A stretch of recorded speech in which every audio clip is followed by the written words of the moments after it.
Uh?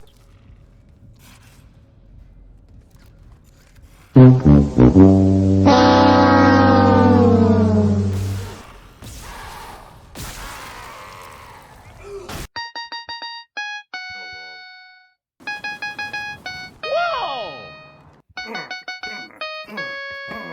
Oh, Oh, in there? No, don't go in there. damn. Tried to warn you. Thank you for having me, everyone.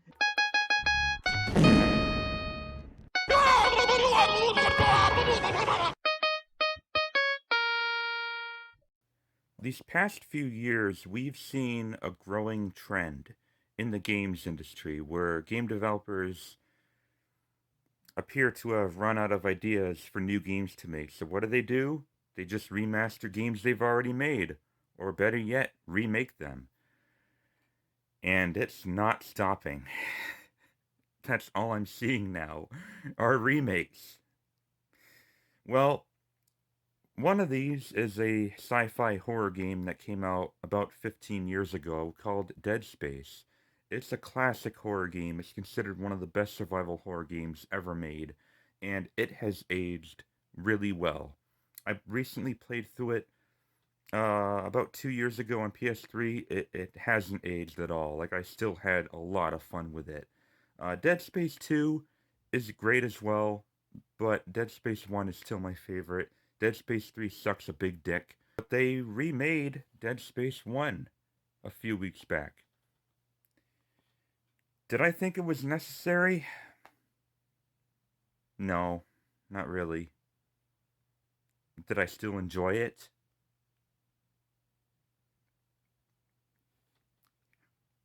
Yeah. Like all remakes, the first thing you will notice about Dead Space are how much more advanced the graphics are now, and oh my god, what happened to Nicole? Why does she look like a 50-year-old elementary school guidance counselor? Anyway, yeah, most of the game looks great. I love the look of pretty much everyone else, especially the main character Isaac. But as you can see, the core gameplay and set-piece moments from the original are largely unchanged. You explore a derelict planet-cracking mining ship that's been overrun by parasitic aliens that turn human bodies into these disgusting creatures called necromorphs, and you kill them by dismembering them, cutting off their limbs one by one with makeshift weapons that you come across, starting with the plasma cutter, a classic, as well as stasis to slow enemies and environmental hazards down, and kinesis to throw shit. Over time, you can upgrade all these weapons and your suit upgrades by finding power nodes inside these wall containers. Yeah, you go, Darian. Hey, those power nodes look kinda like those old ink ribbons from Resident Evil. Am I right? Huh? Yeah, they kinda do. Hey, would you mind doppelganger retard? I'm trying to make a review here. Sorry. Good luck making the review. Also want to wish you a happy Valentine's Day.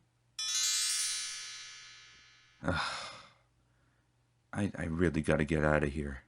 Anyway, along with the power nodes to upgrade your stuff are shops where you can redeem schematics for certain items that you find that allow you to buy those items, ranging from healing items, ammo, more power nodes, and even suit upgrades. But enough about me reviewing what you probably already knew for over 12 years now. Time to assess the changes that were made here.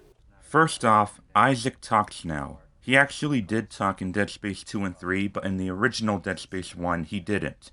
Cool, but this was to be expected, at least from me. Second, and perhaps the biggest positive change, is the design of the ship. In the original, progression was very linear, with each part of it acting as its own level that you couldn't go back to in between tram rides that always acted as an episodic end. The trams are still here, but it actually lets you revisit everywhere on the map this time in case you missed something.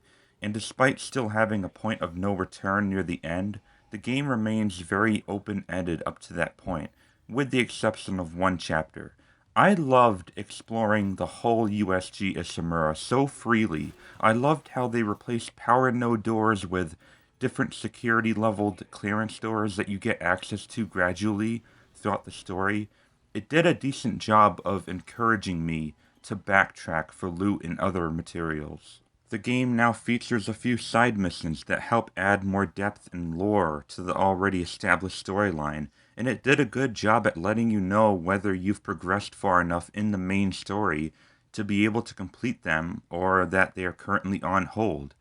Because of how many overhauls the USG Isomura got here, they were able to come up with better ways to scare the player, I think. Better cutscenes, better jump scares. Overall, an even scarier time than before.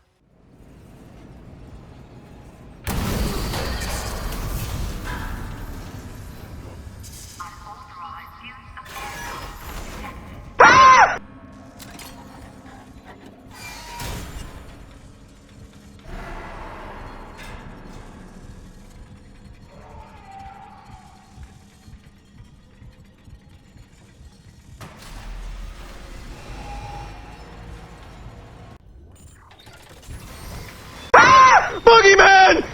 A couple gameplay elements have actually been changed, with the Zero-G gameplay being adapted from Dead Space 2's, with the free-flying movement as opposed to the magnetic boots jumping to different surfaces. They also changed these two minigame cannon parts where you use kinesis to aim the cannons instead of controlling them from a cockpit. Apparently, a lot of people complained about the difficulties of these in the original, so they decided to make these parts a little bit easier, I guess. What isn't easier, though, is pretty much everything else. To me, the remake felt a little more challenging than before, and part of the reason is because of how scarce they made the healing items this time. 90% of the time I killed necromorphs, all they gave me were store credits. I only really felt like they handed out medpacks and ammo when I desperately needed them, and sometimes not even. I played this game on medium, by the way, and I'm not sure I want to play on hard. The game on medium seemed challenging enough as is.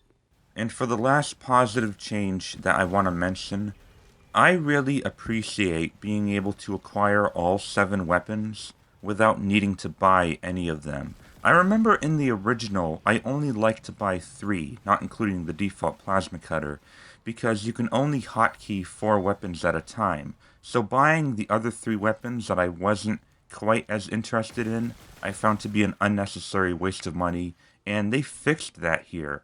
I very often switched up my weapons throughout the remake. The Ripper is a weapon I never really gave a fair chance, but it's now actually one of my personal favorites. I admit it's not really that convenient, but I like how spinning up one creates space between you and the enemy, and how shooting one can have it ricochet and hit another enemy.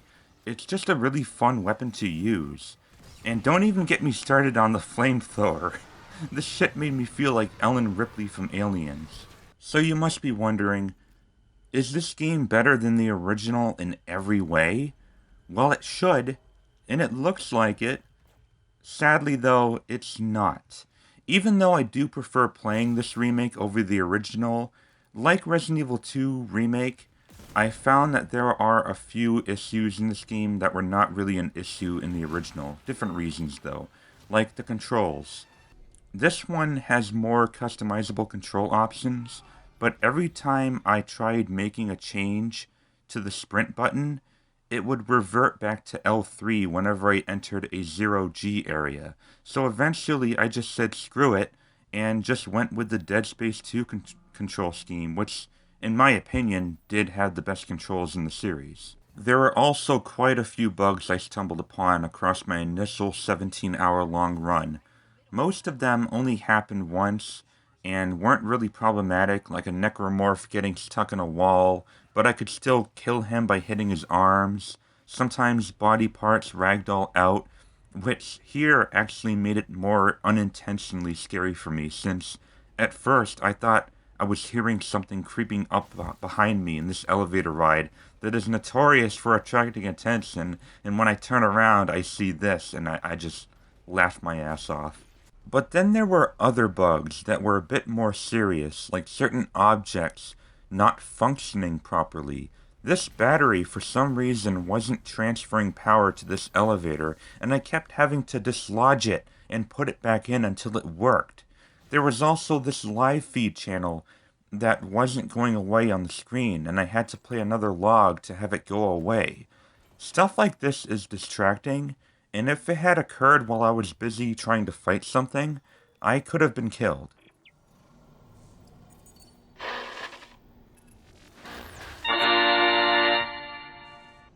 The worst and weirdest glitch of them all is when the game lets you hit continue before you even have a chance to press start on the main menu, almost as if the game is trying to actually load your save before it loads the game itself. And just watch. What the fuck is this horse crap? The camera won't even follow me.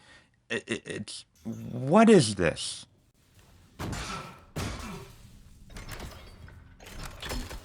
What the fuck?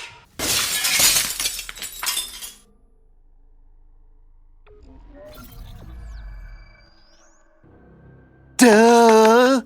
One last nitpick I have before I move on to my final score and finish the review is that the story often interrupts an audio log that you're listening to. Now, normally I try to blame myself in these occurrences, but if it's so fucking important, why put the audio logs right there before the scripted events, when you know that players are going to want to hear or read them right before the scripted events?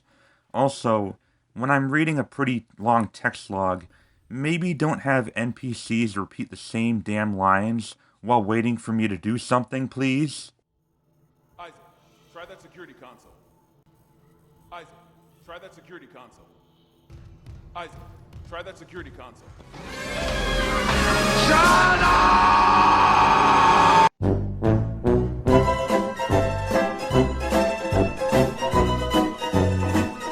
Even with all these issues, I just loved playing this remake. I couldn't take my hands off of it. It was incredibly fun. Despite all those technical issues and all that stuff. Now, my final score is a little complicated. You would think that I would give it a 9, right?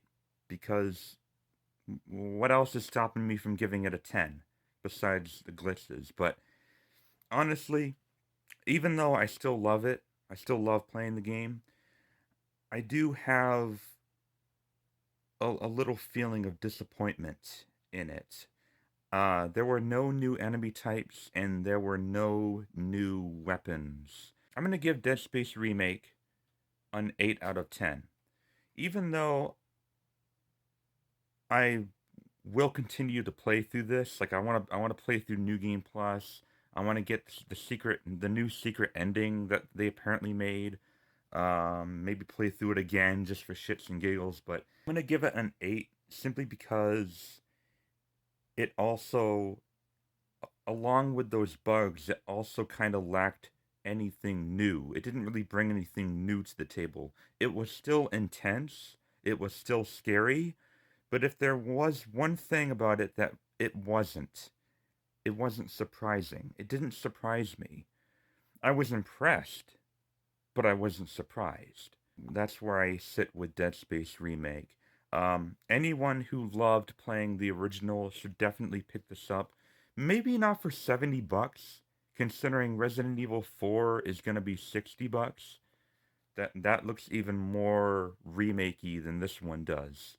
So I don't know why this is 70. Probably because of this title right here. You know, they kind of suck. You know, Electronic Arts.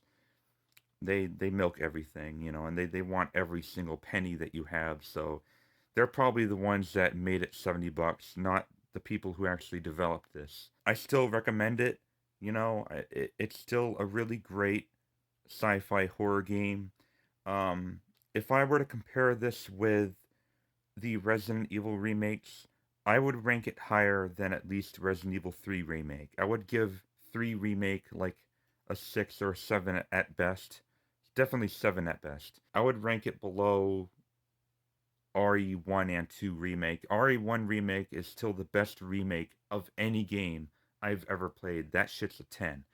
Resident Evil 2 Remake is a 9, just because I didn't think the story was put together as well as the original Resident Evil 2. And Dead Space 1 Remake, you know, I would give it a 9 without the bugs. If they can fix all the bugs, it's a 9 along with the original Dead Space 1. But with the bugs and the lack of originality, it kind of sits at the 8 range for me. And yeah, Dead Space Remake, not necessary, but still a hell of a good time. Especially if you're starved and you're hungry for a solid, maybe not solid, but, you know, a very entertaining survival horror game. Dead Space might be your thing. So, yeah, I'm very sorry that it took me a long time to get this review out. I was busy with work. I was also letting my brother play this first, and, you know, other things in my life, but at least I'm able to put one out before February ended. So, yeah, what are your guys' thoughts? Do you agree? Do you think it's worse, better, whatever? Let me know in the comments. And as always, thank you for watching.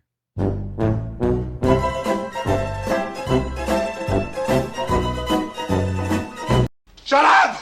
Shut up! Shut up!